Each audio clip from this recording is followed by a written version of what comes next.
नमस्कार मित्रांनो, माझे नाव गजल आहे, पण मला सर्व राजूच म्हणतात.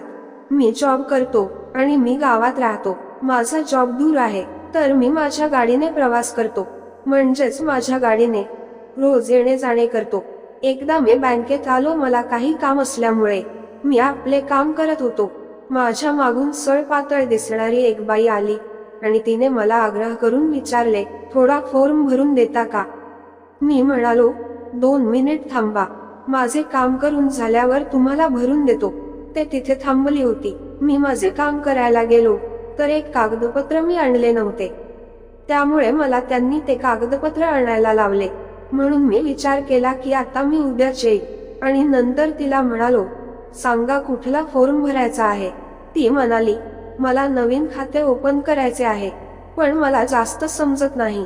तर मी तिला विचारलं, तुम्ही कागदपत्र आणले आहे का? तर ती हो म्हणाली. मग मी तिला सर्व कागदपत्र विचारले आणि तिला सर्व विचारू लागलो आणि तिचा हळूहळू फॉर्म भरू लागलो. ते पण आपले सर्व सांगू लागली. मी तिचा फॉर्म भरून दिला आणि म्हणाला, आता तुम्ही फॉर्म जमा करा. जर काही अजून काम भरायचे असेल तर मी इथेच आहे. तिने माझे आभार मानले आणि फॉर्म जमा करायला गेली, पण नंतर माझी गरज पडली नाही. तिने फॉर्म आणि कागदपत्र जमा केले आणि म्हणाली, धन्यवाद तुमचा. माझा फॉर्म जमा झाला आहे आणि मला उद्या बोलवलं आहे. त्यानंतर मी पण तिथून निघून गेलो. दुसऱ्या दिवशी मी बँकेत गेलो आणि आपले काम करू लागलो. मी कागदपत्र जमा केले. मला थोडा वेळ थांबायला लावलं. मी तिथे बसून होतो आणि थोड्या वेळाने ती कालची बाई आली. तिचे माझ्याकडे लक्ष पडले आणि ते माझ्याकडे पाहून हसली. मी पण तिच्याकडे पाहून हसलो. त्या आपले काम करायला लागली. तिला कर्मचाऱ्यांनी अकाउंट नंबर दिला आणि आता तिला पैसे भरायचे होते.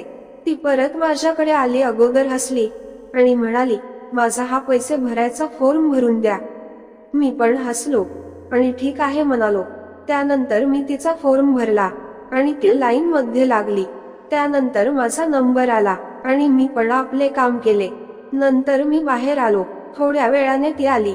मी म्हणालो, झाले का तुमचे काम? ती हो म्हणाली. मी आपली गाडी काढत होतो.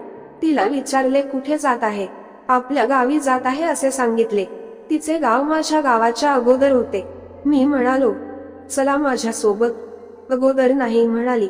नंतर मी म्हटलं, चला मी त्याच रस्त्यावर जात आहे. तर तयार झाली आणि माझ्या गाडीवर बसली. आता आम्ही बोलत बोलत तिकडे निघालो. मी तिला विचारलं, काय करता तुम्ही? तर म्हणाली, मी शेतात कामाला जाते. घरी कोण कोण असते तुमच्या? ते म्हणाली, माझे एक मुलगा आणि मुलगी, माझी सासू. आणि विचारले, नवरा काय करतो? तर म्हणाली, तो बाहेर काम करतो. 15 दिवसातून येतो आणि 2-3 दिवस राहून परत जातो.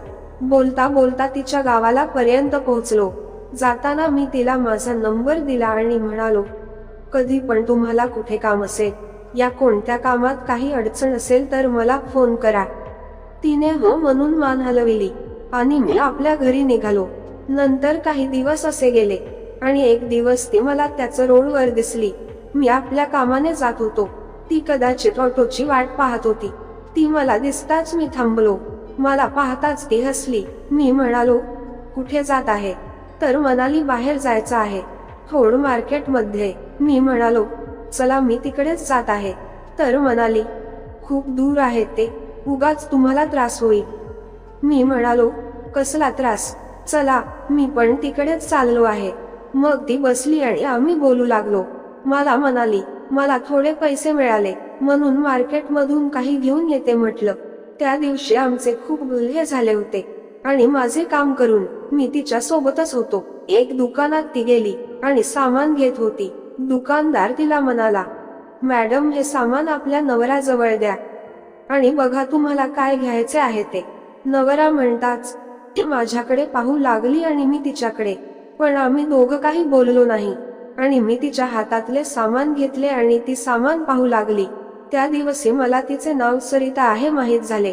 त्या दिवशी आम्ही खूप बोललो आणि बाहेर नाश्ता केला आणि आम्ही आता एक मित्र-मैत्रीण सारखे झालो होतो. मित्रांनो, त्याच्या 2 दिवसांनी मला तिने फोन केला आणि म्हणाली, त्या दिवशी माझ्या सोबत राहायला आणि माझ्या मदत करायला तुमचे आभार. मी म्हणालो, आभार मानायची काही आवश्यकता नाही. त्यानंतर आम्ही रोज बोलू लागलो. आता भेट होत नव्हती, पण आमचे बोलणे रोज व्हायचे आणि बोलता बोलता आमचे मन जुळले होते आणि बोलता बोलता वेळ किती व्हायच्या काही कळत नव्हते. असेच आमचे चालले होते आणि आम्ही आता मनातून जवळ आलो होतो आणि जणू खूप दिवसापासून एकमेकाला ओळखत आहे असे आम्हाला वाटत होते.